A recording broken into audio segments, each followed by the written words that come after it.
This is Comic Geek Speak, episode 1666, Comic Talk!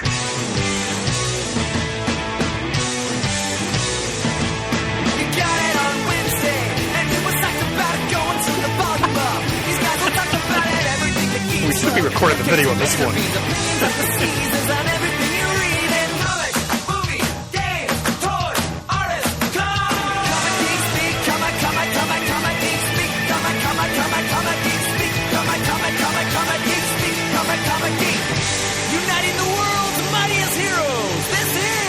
I'm Brian Chrisman. I'm Adam Murdo. And I'm Chris Eberly. And welcome to the show. It's time for our time-tested comic talk, all over the place stuff. I will announce if there's any spoilers on things, so I might talk some spoilery things about an issue or two or a TV show here and there. But it's good to have us all back. Well, not all of us, but most of us back in the studio. Because, I just got back from London. Adam was, of course, down at the Stone Harbor, New Jersey shore. And, Chris, you were down in Florida, was it correct? I went to Florida for a week with my younger son. My parents have a condo down there, and they graciously invited us, and also my brother's family. It was a wonderful sojourn. But, Pants, few things feel as home as being right here in glorious Shillington. Mm-hmm. Yeah, well, more or less. Yeah. Be it ever so humble. Yes. In this home away from home with two of my nearest and dearest. Stop it. So I must let those few folks who I spoke to in London saying this is going to be our Jack Kirby Part 2 spotlight. That will be coming. Oh, yes. As you can tell, because everybody is in the studio here. But I'm going to do a comic talk first, while I have some other guys here to talk about London. But a couple of other topics as well. And Chris has some... Well, actually, Chris, while we have you here, let's start out with... No, wait a minute. Let's do our sponsor first. Yeah, we'll text my mind. Let's do our sponsorship first. I'm all rusty here. It's all right there, Fancy. This episode of Comic Geek Speak is brought to you by Zia Comics. At ZiaComics.com. They are located out in Las Cruces, New Mexico, and they also have a podcast of their own. It's actually a video podcast, which they also put up online. Check them out at talknerdypodcast.com. They talk about all kinds of things pop culture, mostly comic book related news, whether it's movies, TV, and upcoming issues of comics. But they also run a local, not one, but two comic conventions. They own and operate the Las Cruces Comic Con and the El Paso Comic Con. Operating Comic Con, I love that. They also have a talking tabletop game-related podcast on the YouTube channel. So they're also, like I mentioned, also on YouTube at Zia Comics. They have the website. They got it all, podcasts. They're just got everything going on out there. So check them out at ZiaComics.com as well as on YouTube at Zia Comics and TalkNerdyPodcast.com. And speaking of comics, I was trying to do a segue there, and I just got all comics there. It's sweet. We do a lot of that on this show. Yeah. Talking about comics. Of course, Chris at Wild Pig Comics has recently changed his business model and is having an upcoming sale. Sale. So, Chris, the floor is yours. Honored brother. Yes, this is our annual fall sale. It's going to be September 30th. That's a Saturday. We're opening early, 10 a.m. to 6 p.m. Mm-hmm. And then Sunday, October 1st. Our normal hours from 12 noon to 8 p.m. Now, Pants, you especially should be salivating because this is going to be a classic Wild Pig sale in that we're going to have a raffle. Yeah. On Saturday. All right. Approximately about 3 p.m. And, of course, we're going to have thousands and thousands of back issues, including thousands of new ones being brought in over the next month. Mm-hmm. All back issues will be 25% off. That includes wall books, 50-cent comics, sticker price books. All our new used trades will be 25%. They're already low sticker prices. And we'll have other discounts on other items. I haven't formalized all that yet, but like the games and glasses and so forth. But it's going to be a great sale. I don't have all the raffle items assembled yet, but I'll tease a few. Please do. All right? Please do. And again, in honor of the Kings. Oh, and of course, if I recall correctly, please stop me if I'm wrong, raffle tickets are $1 a piece. Or 6 for $5? That's correct. All right. Yep. Thanks for reminding me of that. And I'm sorry. Go ahead. No, please. That was well placed, my friend. I'm sorry. Such as always. I haven't been around for a while. Not at all. But in honor of the King's Centennial, we're going to have up for raffle, a Artist Edition Forever People edition and an Artist Edition New Gods.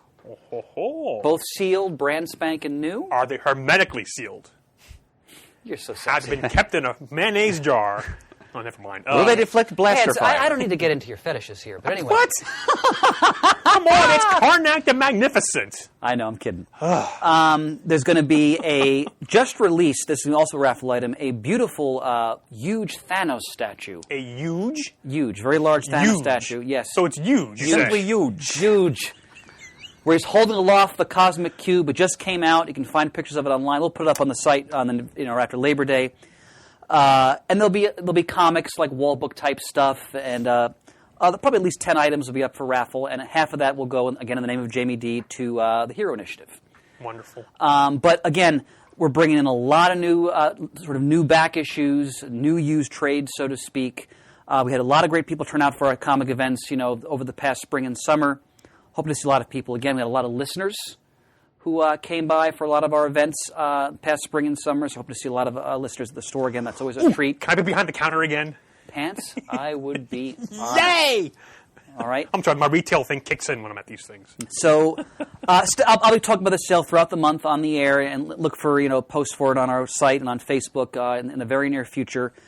But it's our annual fall sale. Put a lot of time into a lot of books to be brought in. It's be very much worth people's time. If you live anywhere within driving distance, we've had people come from out of state. Please, it's going to be very much worth your while. And to be frank, business has just sucked the latter half of this summer. I'm sorry to hear that. So, we need this sale as a good shot in the arm as we go into the fall. So okay.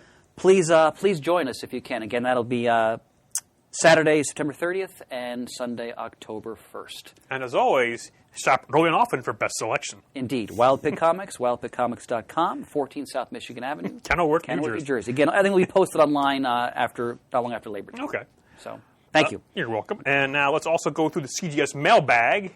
Adam, I believe you got a package not so long ago, or was it so long ago? I don't remember now. Well, let's see what the postmark says. It was sent through the United States It just Postal says Service. attention the Murd. Love it. Expected delivery date the 7th of August. So Okay. that is close to a month ago as of this recording.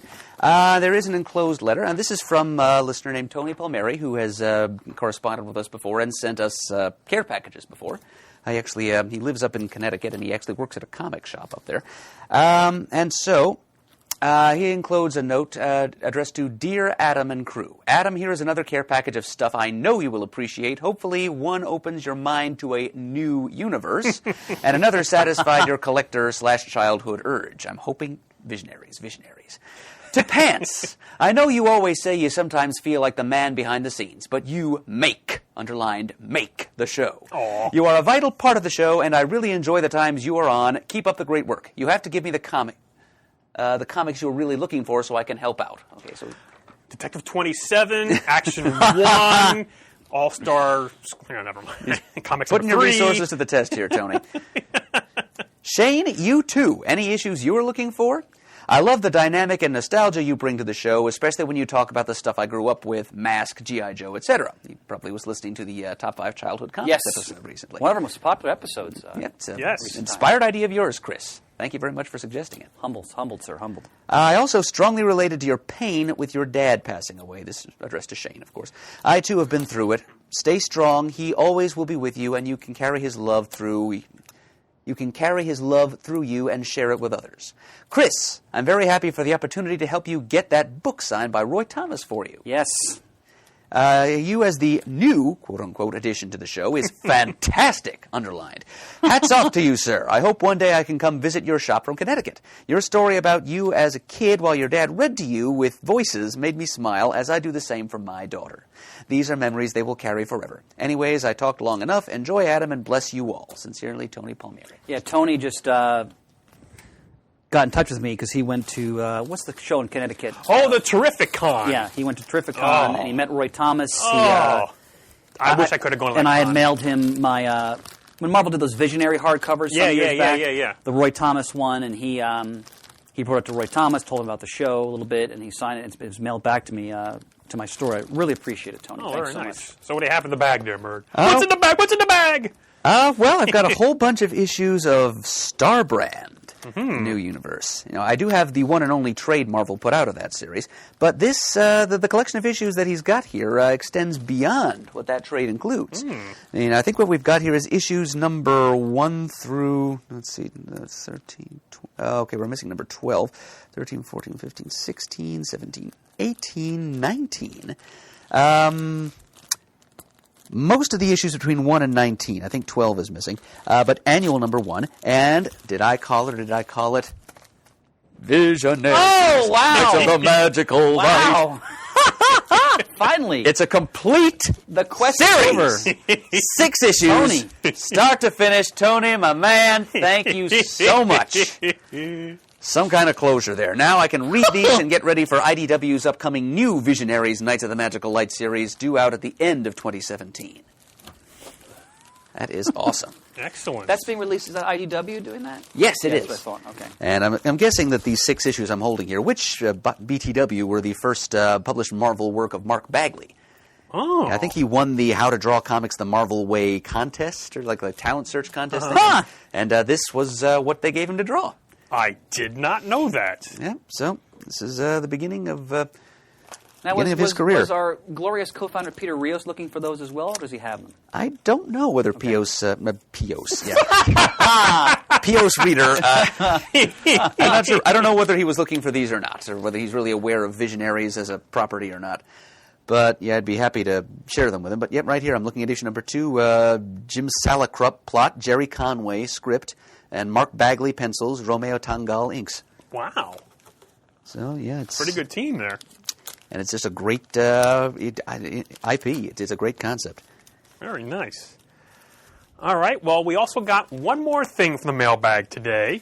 Hope you guys are sitting down, or is there some more you got there? I actually do have one other thing over here. Oh, I'm so sorry. Go right ahead. This is something that was sent to us from one of the staffers at Action Lab Entertainment. Okay. His name is yes. Jim Shelley by name, on letterhead that he had made up for his comic, North Stars. And he writes, Comic Geek Speakers, I recently discovered your podcast while listening to an episode featuring fellow Action Lab creator Martheus Wade. I found myself really enjoying the show. Yeah, that's how we get them. And so I checked out your archives. You can't imagine how pleased I was to discover the vast wealth of Christmas-related episodes. Yes, indeed. That's all Murd. After listening to several of your holiday-themed shows, I realized we shared a passion for Rankin Bass specials, so I knew I had to send my comic North Stars to you. I hope you enjoy this 22-page Heroes Con preview and character art. The complete story will be coming out in October, just in time for Christmas, and is available for order in the August 2017 previews catalog. Jim Shelley. P.S. Please keep me in mind if you are looking for a guest for your next Christmas special. So here it is, North Stars. It appears to be a book about, characters living up at the North Pole, including another one of Santa Claus's children. Not Jingle Bell, not Paul Dini's Jingle Bell, but a different daughter of his. And, it appears to be Christmas-themed. Yes, Christmas action-themed. And this horned gentleman on the cover might be the Krampus. Ooh. I'll have to You have to read to find out. I guess I will. Oh, no, he looks more Servine, more deer-like. I don't think he is actually supposed to be Krampus. But whoever he is, he's up to no good. Oh, no, wait! He is the Krampus. Oh! Spoilers! Yeah, Krampus isn't really supposed to look like a humanoid reindeer. He's really more, satanic, cloven hooves and horns. Poetic license. Yeah, okay. Toning it down for the kidsels, I guess. All right. But, yeah, thank you very much, Jim. Well, now, we got one more thing in the mail today. From Tomorrow's Publishing, Kirby 100. As Chris grabs my copy. He's got his copy as well. Mirror images. The party starts here. Tomorrow's and the Jack Kirby Collection magazine celebrate Jack Kirby's 100th birthday in style with the release of Kirby 100, a full-color visual holiday for the king of comics. It features an all-star lineup of 100 comics pros who critique key images from Kirby's 50-year career, admiring his page layouts, dramatics, and storytelling skills, and lovingly reminiscing about their favorite characters and stories. Featured are Bruce Timm, Alex Ross, Walter Simonson, John Byrne, Alan Davis, Joe Sinnott, Steve Rude, Adam Hughes, Wendy Peeney, John Romita Sr., Dave Givens, P. Craig Russell, and dozens more of the top names in comics. Their essays serve to honor Jack's place in comics history and prove, as if there was any doubt, that Kirby is king. This double-length book is edited by John Morrow and John B. Cook with a Kirby cover inked by Mike Royer. So I'm going to use this copy for our upcoming Spotlight on Jack Kirby Part 2. It's coming up to an iPod or device near you soon. Indeed, and I wanted to say that this just came out, as Panthers noted. Yes. And again, Tomorrow's just has no peer when it comes to chronicling the history of this, unique American medium, the comic book. My notes for the Kirby Spotlight were already done, but I did go through this and add a few things from it. It's a magnificent book. Like all of Tomorrow's stuff, it's beautifully packaged, just chock full of wonderful art, illustrations, testimonial of the different artists on Kirby's influence on their lives. And in fact, the back has a detailed timeline of Kirby's entire life and different episodes and events in his life, and the surrounding popular culture as well, in terms of comics. So, once again, Tomorrow's the best. Yep. All right. Well, if nothing else for right now, I'm going to jump into that I was actually just mentioned back in London this past weekend for the London Super Comic Con. It's actually a first time at it was 3 days. It was at a new venue, and it was a new time. It was Friday, Saturday, and Sunday, August, I'm drawing a blank, 25th, 26th, 27th, at the Business Design Centre in Islington, London. And I had a great time.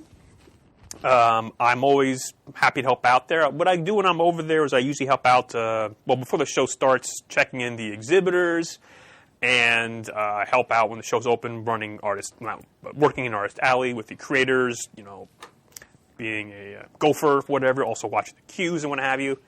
And I just love being in it. This was, like I mentioned, a lot different from the last one, because Murd, you've been at the XL Center a couple of times. Mm-hmm. The XL Center, I think, is more further in the outskirts of London.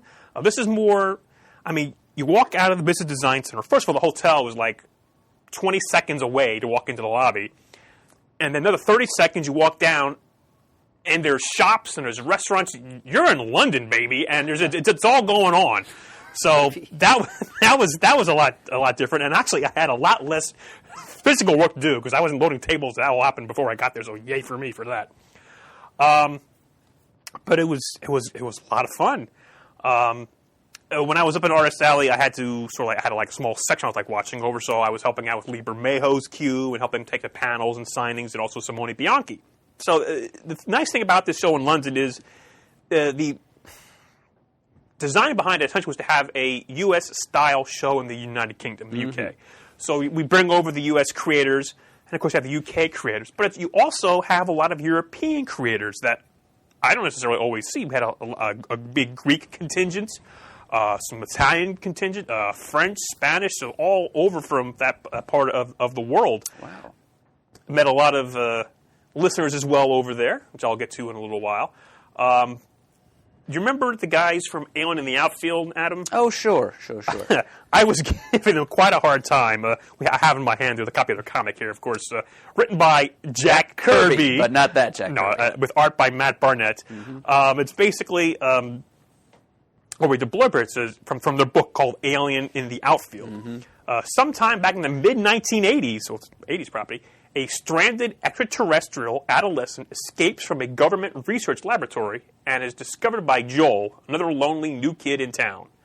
They find unexpected allies in misfit Little League baseball team, the Roswell Rockets, and work together to evade nefarious middle school bullies and shadowy government agents, help the alien return to his home planet, and maybe even win the New Mexico State Little League Baseball Championship.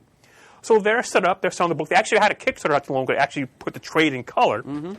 So they're there, and they've got like the foam finger, the baseball bat, and the gloves. And I'm saying, "Where's your balls?" So I'm like, "Where's your balls?" I'm shouting to like all weekend long. I'm like, "Come on, you guys can have a catch and go off focus into your booth." And I was on them all weekend long. So I mean, it was on fun. So Did you ask him who's on first?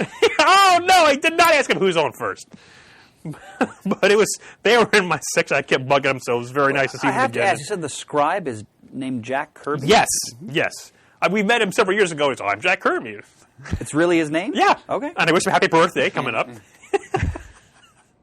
So it's great to see him again. Nice couple of guys. Yes. And another person who was sort of in my section was Mark Buckingham. He's like right across from me. I got to watch him sketch most of the weekend and, look through his artwork there. And, just an all-around nice guy. And then right behind him was Mike Collins, who I might have bought some artwork from in the past, some Doctor Who pages. May or may not have. And, of course, I was looking through his pages again. And I came across, they had this 2-page spread. And I'm like, "What's that?" And he goes, "It's from a book called Celebrate the Century." Have you ever heard of Celebrate the Century? Have I? Yes, No, I have not. neither of you. Nope. Basically, it's actually the long name is Celebrate the Century Stamp Album. Like around, I think, 2000, DC Comics, with several creators, they put out 10 stamp albums, one for each decade of the century, where they would have, I think it was like 32 pages. They'd have a opening page and an end page. In between, they had 2-page spreads about all kinds of pop culture references, political things, sports things, television things. Like, here's a 2-page story on Woodrow Wilson. Here's 2 pages on the atomic bomb. Here's 2 pages on Vietnam. Here's 2 pages on All in the Family. And I never heard of this book before. So I bought the 2-page spread he had because it was inked by Tom Palmer. But it features the female Dr. Light and the Atom talking about the history of television. It's from the 1940s, so it spoke to me. When did this book come out? This book came out around the turn of the century, like 1999, 2000. Wow. That is Tom Palmer, all right. Yes. Kimio Hoshi and Ray Palmer talking about the history of TV. Yeah. It spoke to me, Rare. so I had to get it. It's called The Network TV Don't Touch That Dial. It's a 2-page spread talking about, in the 40s, the history of television. And There's a stamp on it, too. yes, because it's part of the stamp album. There's Yeah. a television stamp on it there. So I couldn't find the book anywhere. Well, actually, I didn't even get a chance to go into the con floor, other than like about 3 minutes. I was in art, because this con had, similar to New York, the artist alley was separate from the rest of the con.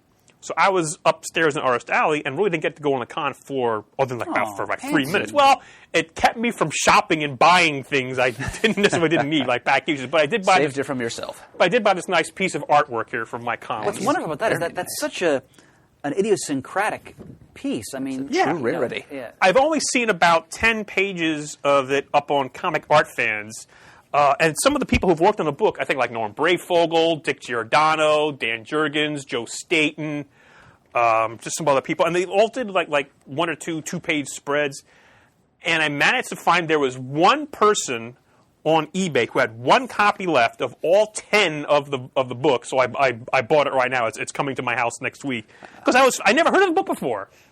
And I'm not going to find it at comic shops, probably not, because it's... Well, yeah, it's not so much a comic as an illustrated stamp album. Right, if you've never heard of it, Chris. I've never heard of it, nope. So I'm looking forward to getting that and going through that. So that was my one art purchase, because people were like, "Oh, Peg, what'd you buy in art?" Well, I got this one thing for... So was the show, what was your sense of the attendance of the show? It was difficult because, again, I was mostly up in Artist Alley. I didn't go downstairs too much. It was, again, a different venue, a smaller venue. It was 3 days, but they only had a short day on Sunday. It was only open until 2 o'clock on Sunday for the main floor. We stayed open until 3:30 in Artist Alley. The center had to be closed, I think, by like 6 o'clock. Yeah, we had to get everything out of there by 6. Okay. So It was a little different feel for that. Saturday was pretty good. Friday was pretty good. I don't have the exact numbers. I'm hoping they did pretty well because I want to come back again and again and again and again and again. But for most of the folks I talked to, they had a really good time. And there was some hiccups because it was a new venue. That's inevitable. Yeah, some people just didn't have the best time finding where RS Alley was. We had some signs and things because it was upstairs of the main floor. But, I mean, I had a great time, and I said I met a lot of listeners again. And I got to tell you, this never gets tired for me when somebody comes up to me and says, "Are you pants?"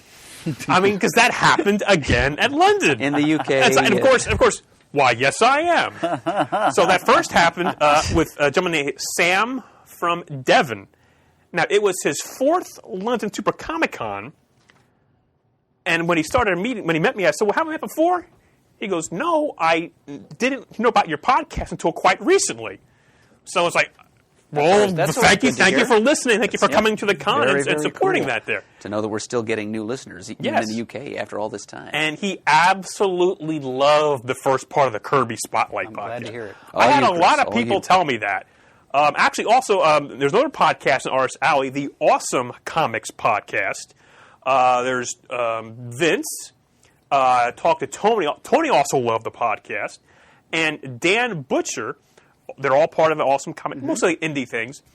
But Dan, they all listened because they all knew who I was, apparently. And Dan gave me a copy of his trade called Vanguard. It was created, written, and illustrated by him. His name is Dan Butcher. It says here, in the near future, a small team of genetically engineered metahumans defend our country's interests at home and abroad. They are the Vanguard. Now, I'm not sure which country he's talking about here, because I'm assuming it's probably the Britain. Were these gentlemen British or American? Yeah, British. Okay.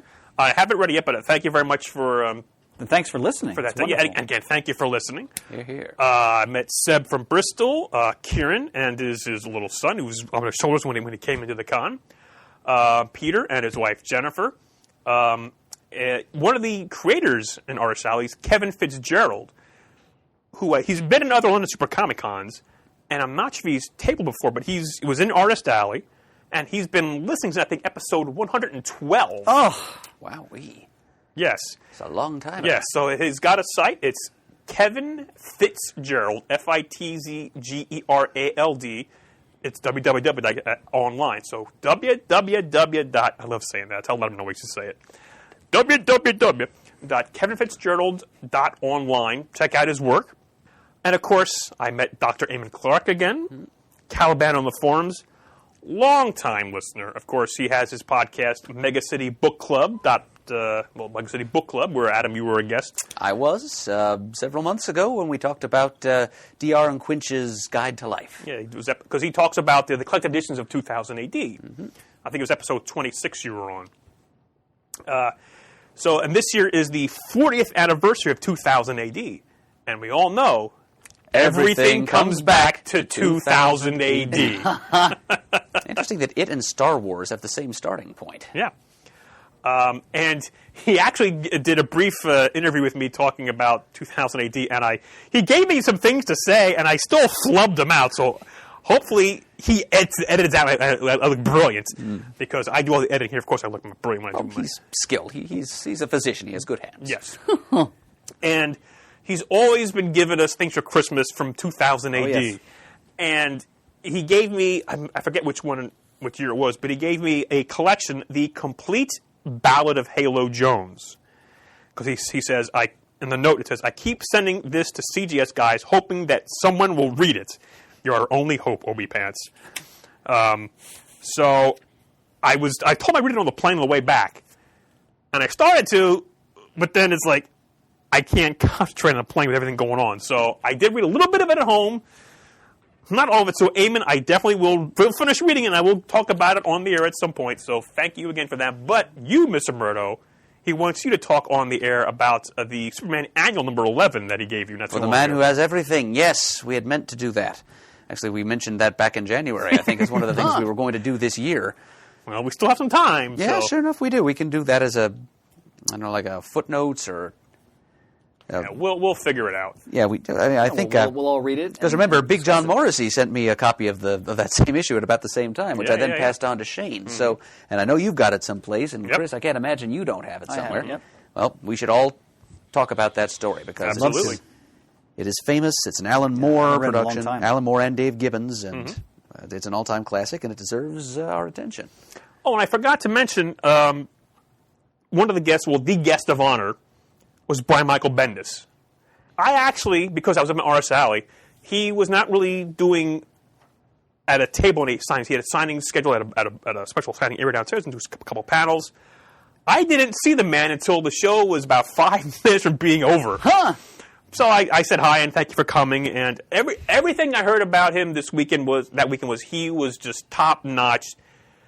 He would, to some people's chagrin, but to the fans they were eating it up, would just talk and talk and talk with them when he's signing their books. And that's what you want, I think, if you're a fan. When you're going to a show, you meet a big-name creator, and he takes the time to talk to you when he's signing your book and just... I mean, people, of course, waiting in line for hours to get him to sign the things, but it was, from everything I hear, it was worth it. He was just... The fans loved him, and he was great. So that made me so happy to hear that. But like I said, I was away, so I didn't get a chance to say him. I did say hi. But he looks great. I think he might have lost some weight recently. He looks really good, really svelte, as the kids say. So thank you, Brian, for coming to the show. We do appreciate that. And thank you for writing Alias again. Yes. Or Jessica Jones. Jessica Jones. It's wonderful. Yes. One of the best books out there. Also want to give a thank you to Paul Stevens over the UK. He stopped by and say hi. He was there all 3 days. Big listener of the show. Big art guy. He was on a lot of sketch lists. I saw some sketches he got, so it was very cool. And he gave me, and Shane, a copy of the BBC Special Edition Doctor Who magazine, Toys and Games. Oh, right up your alley. 6 decades of classic collectibles. True. Yes, so thank you very much, Paul, for that. And, what do we have here in the middle of the thing? What could it possibly be? I was just going to bring up the last time Paul tried to muddle me. Tonic for the spirit. Perfect. There you go. I have in my hands a hermetically sealed Muddle the Murd. Imported. Yes, imported. So he's going to jump the queue. So let's see what we have here. Chino is really into the hermetically sealed for this episode. Gosh, it's just struck me, if I get muddled here, I'm going to be mailing something to the United Kingdom. Oh, and that reminds me, because the last time you were muddled, our listener decided to give, I forget... Martin Bow from Australia. That's correct.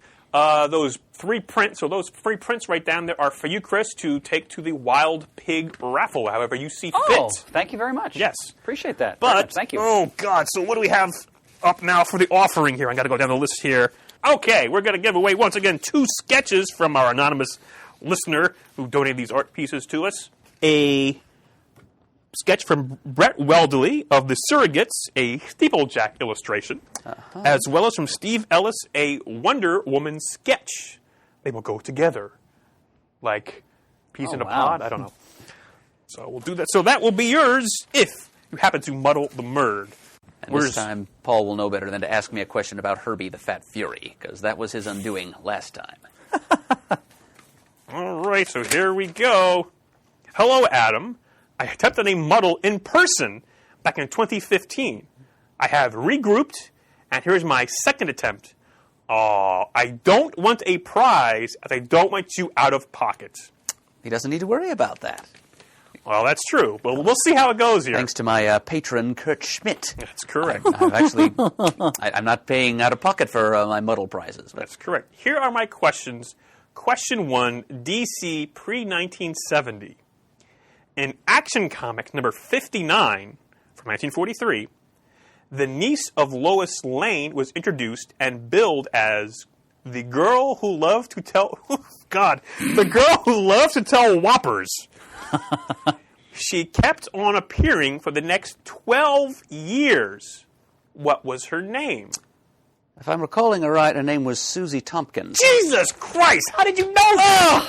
I've heard of the character. Wow. I never heard of the character. Remember that story that you love so much, The Wedding of the Earth 2 Superman? Yes. Mrs. Lucille Tompkins, Lois's sister, this is like the Earth 2 version of Lucy Lane, was in attendance as the matron of honor. as Clark and Lois were getting All right, now married. you're showing off again. I mean, that doesn't suit you very well. I just remembered that Tompkins was I'd actually heard of Susie Tompkins before that. She was kind of like an earthbound Mixus Pitlick, in that she's one of several impish trickster characters that Superman had to go up against in those days. Call me impressed. Let's soldier on. Question two. Question 2, Marvel of 1970 to 2000. In Wolverine number 37 from 1991, 2 androids were introduced. One was a Wolverine replica, His and name was Albert. Can I finish the question, please? Okay. And one an 8-year-old girl. They were created by Donald Pierce to lure out Wolverine. Name them. Well, I've named one of them. You have named one of them. Drat it. No, I can't remember the other one. It's something, I think it's 2 words. LCD? Oh, my God! Wow, 2 for 2. Jesus Jeez. Like liquid crystal. This is Murd in top form here. LC Top form. ELSIEDDEE. Which is kind of it's a homophone for LCD, like liquid crystal. I mean, I get that now, but I was about to say Fannie Mae, but that's a different subject. It sure is. who is getting your brain when you pass away? Is it going to science? Please tell me it's going to science. I will continue to use my powers for good, even beyond the grave. Oh, stop it. Question 3, other, from 2000 to now. In Giant Days, I have no idea what that is. In Giant Days, It's a boom product, yep. I think. okay, name the 3 girls who started university together and became the focus of the series. I cannot. Not even a yoink. Come on, you're 2 for 2 right now. You're going to go for 3 for 3. Come on. I can't. You can't. Danielle, Janice, and Stacy. Susan, Esther, and Daisy. Yeah, you see, I think Danny might have been able to answer. Yeah. Corsetto might have been able to answer that. That's Or my Bill, for that matter. That's my attempt. Keep up the fine podcast and all my best to all the geeks, past and present. Cheers, Paul Stevens, UK. Well, thank you for an entertaining outing there, Paul. Yes. And he didn't ask about Herbie this time. He but did not ask about Murd, her. your first 2 responses were awe-inspiring. That was vintage Murd. Thank you kindly, sir. But yes, Susie Tompkins was a trickster after all, and remember my undergraduate thesis. Which I still have and still have to read. Look forward to your thoughts, Chris. Indeed. All right. Also, a big thanks to Paul Yates. Ah, yes, the other British Paul. Yes, correct. Because there's only 2 in the whole country. There's only now. 2 in the whole country. And they're both fans of ours. Yes. Another art collector. He was dashing from person to person. He got a wonderful Mark Buckingham, Paul Kirk Manhunter sketch right there. As the con ended, he was just getting that, so I saw that. And he was also on Claudio Castellini's sketch list.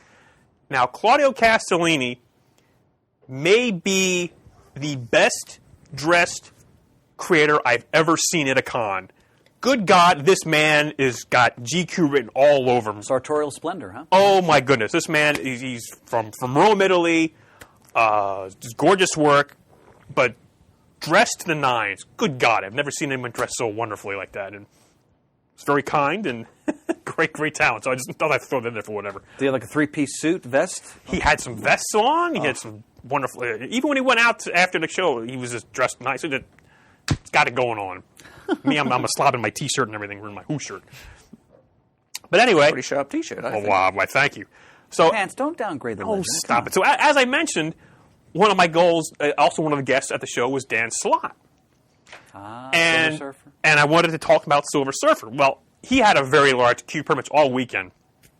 So Friday, he was actually upstairs in Artist Alley, one of our other smaller sections, and I saw him come in after a break, and I was walking up the stairs with him, and I said, I just want to thank you.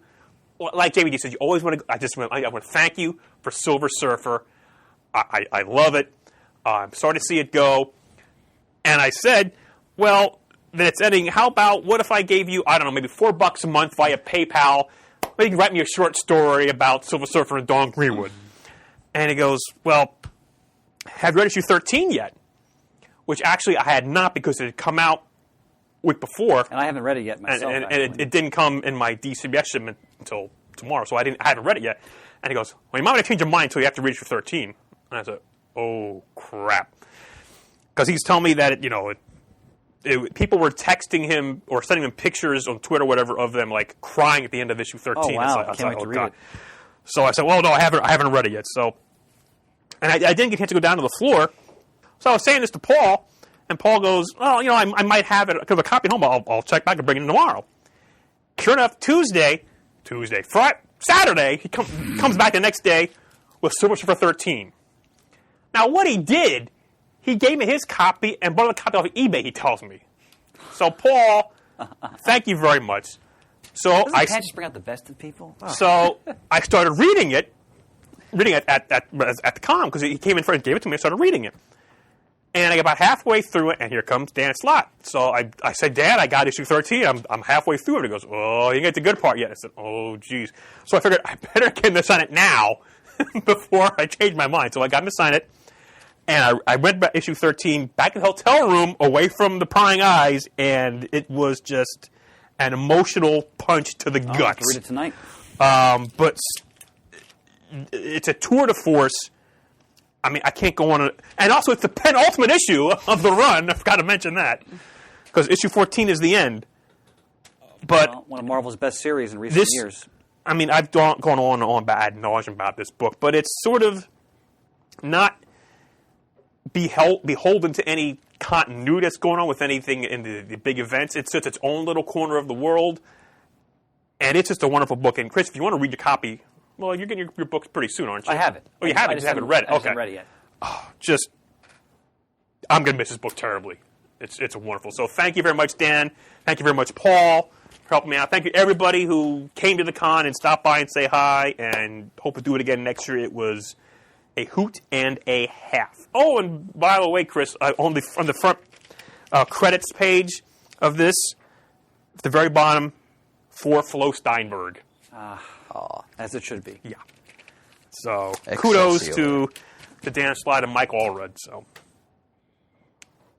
that's my story. I'm glad you had a great sojourn. I had a great sojourn, and looking forward to go again next year. Because we don't know right now what the dates are, if they're going to have it again, because it was a new venue, and like I said, it's above my pay grade to know all the business aspects of it. I mean, I hope they have it again, because I think it was quite a lot of fun. All right, any other things we want to talk about? Because I want to talk about a couple things. If sure, I might. go right ahead. All right, who's watched Defenders? I have. I haven't. Okay, I've only watched the first 4. Okay. There's 8 episodes, right? Correct. So possible spoilers. I'm not going to. Okay. Because Murd hasn't seen it yet, and maybe some Murd's way behind in it. Yeah, I haven't even seen Luke Cage yet. Yeah, you'll love Luke Cage, I think. I want to say how much I'm enjoying it. I think it's outstanding. Okay. And I'll talk about it more, at least with you, once I finish watching it. But what I wanted to bring up here was Iron Fist.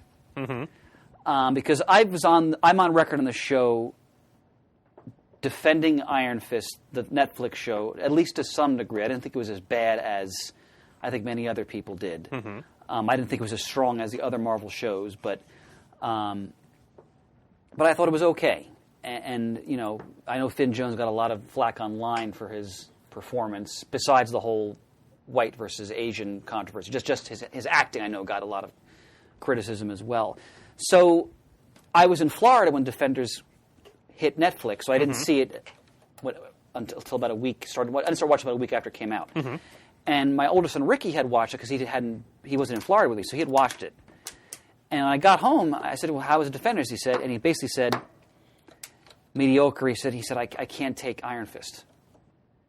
He said, in so many words, he basically said he just brings the whole show down for me.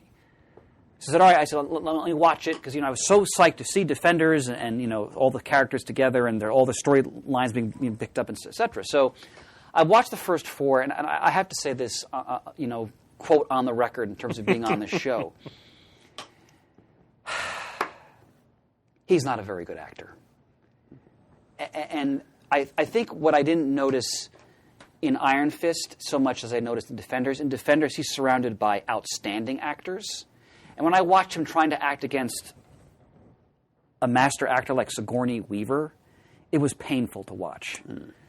And I'm still rooting for, because I love the Iron Fist character, I love the world of Iron Fist, I'm still rooting for his performance, and for season 2, because I think they're doing a season 2 of the show, and so forth. But man, it never fully struck me, and my generosity towards the performance was never fully hit until I watched him act with these other actors, or like Charlie Cox is Daredevil, right? Mm-hmm. I mean, he's phenomenal. Like, he's Daredevil. Like, he's Matt Murdock. It's phenomenal. Who plays Jessica Jones? Ritter. Kristen Ritter nails it. The actor who plays Luke Cage is fantastic. Of course, one of my favorite actors, Rosario Dawson. I mean, makes every scene she's in. He just doesn't have it. And I was more generous when I watched Iron Fist. I really want the show to do well and to go on. I hope it still does. But I don't know. It really struck me watching Defenders how he's just not in the same league as these other people that they've cast. I think the Kung Fu was better. I think that he must have gotten more time to actually train, which I don't think he had for season 1 of Iron Fist. Again, I'm halfway through Defenders. But I'm just saying, on the air, because I talked about this before, and there was comments on the forums about, the performance and so forth. Now I really see what people were saying. Like, they got to do better. Yeah, I agree with everything you said there, because I've watched all 8 episodes, and yeah, he was a bit of a drag on the show. Oh, by the way, I think it's Mike Coulter, I believe, is actually plays Luke Cage. I didn't think Sigourney Weaver added a whole lot to the proceedings. I just love her, so I just well, love her that's acting. fine. Yeah. But overall, I guess my expectations were kind of high when they all come together, have a really great show. It was kind of on the dull side, I must say. Okay, we'll talk more when I finish watching it. But Sure, I'm enjoying it so far. Well, more power to you. Yeah. I mean, wasn't all that great. I didn't think. Okay, fair enough. What else is on your agenda? I want to talk about a couple books. Certainly. I just read last night, and I mentioned this when it first came up in previews, Nightwing: A New Order, written by Kyle Higgins, art by Trevor McCarthy. It's essentially an Elseworld. All right. And I've been a champion of Kyle Higgins, and Jamie D was a champion of Kyle Higgins when he was doing Nightwing and the Cowl. Mm-hmm. He did the wonderful space noir Hadrian's Wall, which I'm still finishing up. This guy's one of the best writers in comics as far as I'm concerned. And Nightwing: New Order, it was such a refreshing book to read because it had all the great elements of an outstanding Elseworlds type story. Basically, Dick Grayson, for reasons that I've only read the first issue, reasons that are not fully explained yet, was involved in a plot, whatever you want to call it, to remove the powers from all the superpowered beings in the DC universe because apparently they were starting to be seen as a threat. And he essentially becomes like one of the most powerful people on the planet. And it's just about him and his family and the legacy of what he did. And the first issue, I won't spoil too much, but you're picking things up after all this has happened. So you're probably going to find out in flashbacks and discussions why this all occurred. But I was riveted by the first issue, and it's clearly going to really explore, the consequences of Dick's decisions and the impact they're going to have on both him and his family and the people around him. There's a great scene in the first issue where he's having sort of dinner with a very old Alfred, and Alfred did not agree with what he did, and so it's Higgins. He deserves more attention. I think he's one of the best writers in comics. And this first issue only further confirms that for me. I also wanted to shout out for Secret Empire. I'm really digging it. The latest. Has it completed? There's one issue to go. Okay. I just read issue 9 yesterday. But again, kind of like with Secret War, I'm enjoying the fact that this was a story that, in this case, Nick Spencer, was allowed to build for a lengthy period of time. Mm-hmm. And since he's writing the main flag title of this whole event, he's seeing it through to the end. And I just think it's a fascinating take on, Captain America and the fact that he is now the head of Hydra and why that happened and the impact on the other Marvel heroes. And it's got a great sort of resistance feel, like rebels fighting against an oppressor, that whole motif, but it's also about just these different characters trying to come to grips with the fact, like probably the most iconic figure, the most revered figure in the Marvel Universe, for reasons you have to read to see why, has gone bad. And I think it's very well executed. I really enjoyed it. And again, I'm not a big fan of a lot of the big events, but this one I'm looking forward to each month.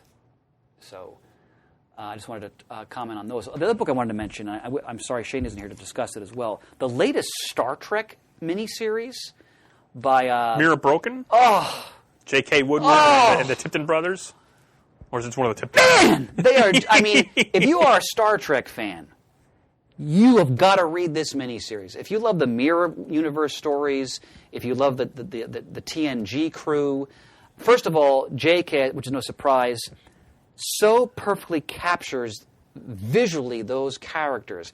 I don't mean like in a boring, like copying way, but just it's clearly his style, but he so captures the essence visually of each one of those characters, their expressions, the way they move, their gestures. I mean, it's some of the best work I think of his career that I've seen. And the Tipton brothers so know their Star Trek, and that this is the next generation crew in the Mirror Universe. So they're part of like the Terran Empire, right? And the story is basically Picard trying to basically seize the Enterprise, because it's not under his command, and take it for his own ambitions, and they're involved in a war with the Cardassian Klingon alliance.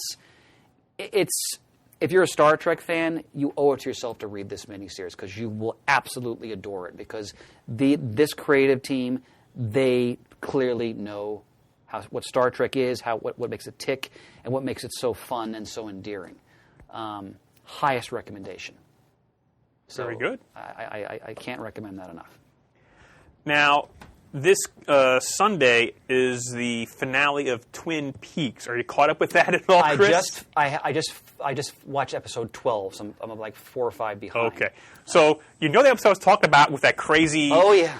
What do you think of that? That was 11, I think? No, that or was 10? I think that was 8. I think. You mean the nuclear explosion? Yeah. Besides it being one of the most visually dazzling pieces of TV I've ever seen in my life, okay. In terms of accessibility, it's challenging. I enjoyed it because it seemed to me that he was trying to explain what brought the evil of Twin Peaks into the world, and he was associating it with the Trinity test in the Mexican desert in July of 1945, which was the first atomic bomb detonation, prior, of course, to the dropping of the bombs on Hiroshima and Nagasaki. Because you see, Bob appear for a minute in the blast, and again, because they're allowing David Lynch to do what he wants to fully fulfill his vision, you've got to be patient, because some episodes feel more like the original show, and they're more, for lack of a better term, accessible. Others are like this, and you're like, your mind's blown by it, and you're not sure what to make of it. I don't think that's necessarily a bad thing either, to have to really sit back and think about something, too. Again, I think visually that was amazing television. Not my favorite episode of this new series, but again, I'm behind you. I just finished 12. Okay. And they're going to 18. Yeah, right? so I think 17 and 18 they're doing together? Air on this Sunday night. Okay. And there's a lot of things that are still left unanswered, and I hope they can bring it to a satisfying... But they may not. I understand that. May I finish, sir? Forgive me. I hope they bring it to a somewhat satisfying conclusion. But again, they may not, because the original series ended on quite a cliffhanger. But there's some just... Are you enjoying it? For the most part, I am. But it is... I won't say these are actual episodes. It's like, okay, they just stop after an hour, because they just pick up, again, there's not really a whole theme to an episode. It's just story, here you go. It's almost like an 18-hour movie. Yeah. One thing I will say, and you obviously don't spoil it for me, is by the time I got through episode 12, I was like, all right, I really would like Cooper back at some point, because this is really, I want to give me at least a moment of him being Cooper again. And I hope, without you saying it, I hope they get to that point, because the last one I watched, like his his son, in quotes, is like throwing a Sonny baseball Jim. at him. And it's he's still like essentially a vegetable, for lack of a better term. So but what I really love about the show also is the sense of they're really capturing the passage of time, what it's done to all the characters and their lives. Yeah. And what I also find really, and last thing I'll say about it is, even though Michael Onken didn't want to be on the show, he is in the show in the sense that they're all talking about Harry and the fact that he's sick, and like it's effective in a sense that presence is there. And I when his brother brings the key to Ben Horn, or Ben gives the key to your brother might want this, and so there's a lot of moments in the show that bring it back to what I loved about it originally that are very affecting for me. So I'm looking forward to seeing it through to the end. Okay. Anything else to bring up? I think I'm good. All right. Murd?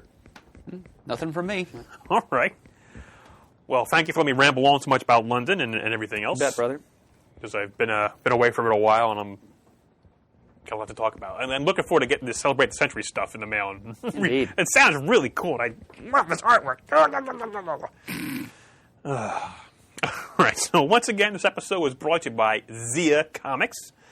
Check out their website, Zia Comics. Check out their YouTube channels as well for the podcast, both audio and video. And coming soon to a podcast near you will be part 2, fingers crossed, of the Spotlight on Jack Kirby. Indeed. All right. If you'd like to send us an email, our address is comicgeekspeak@gmail.com. If you'd like to leave a voicemail, the number is 267-702-6642. You can like us on Facebook. You can follow us on Twitter. Our handle is @comicgeekspeak. Our forum address on the webs is the comic forums at .vanillaforums.com, where you can go to leave feedback about this and many other episodes of our podcast, or take part in discussions with your fellow CGS listeners about various geeky topics. We'd like to thank everyone who has supported the show, materially or otherwise, in the past. Really appreciate it. Couldn't do the show without you. And as always, we are uniting the world's mightiest heroes, one listener at a time.